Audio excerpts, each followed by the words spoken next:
We're back with more Rainbow Six Extraction, and we're going to be doing tips and tricks for it this time. And this kind of has overall, it can be good for a full team, or just even a solo player like myself.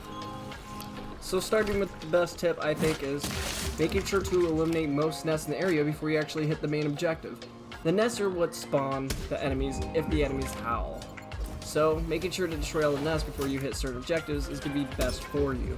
Certain operators is like Pulse. Pulse is probably, honestly, the best one for doing this. So he's one of the top tier operators in my personal opinion. One of the biggest tips also is check what resources are in the area. This can be done in every sector. IQ is an excellent operator due to the fact of she can actually see these crates and even see certain enemy structures as well. I recommend bringing her if you're a bit self-conscious on the supply situation.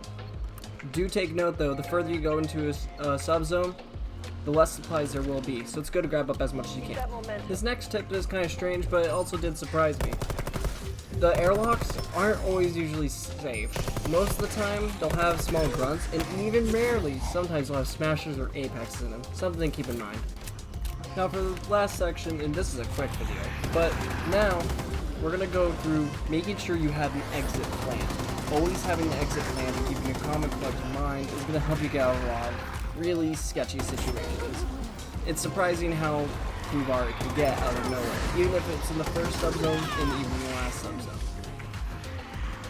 Another interesting note that I wanted to put in, and I don't know if this can be permanent, loud weapons are actually surprisingly quite fine to use. It seems like they'll head to the area where they hear the loud weapon, but they don't howl after hearing a loud weapon. So you can just see in this gridlock clip, there's just a lot of Archeans dying. And yes, while I'm not in the stealth anymore, it's kind of interesting seeing how they attack. One thing that I did kind of abusing was using the explosive harness, which gives you additional of the explosives, except it kind of has this weird thing where it will give you, whenever you pick up React Tech, you'll usually pick up whatever you started with. This includes the explosive harness, so with Fused, you can get 7 extra paralysis grenades because that's fair. So I actually recommend using this to basically complete overall objectives. I think the last and the biggest valuable tip, and you probably guys are already using it, is the little like sound visual circle they have in the middle of your screen.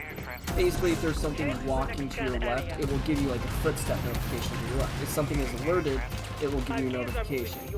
Using this has saved me countless times, and it's really nice, and I'm glad they actually included it with the game. So using that is really effective.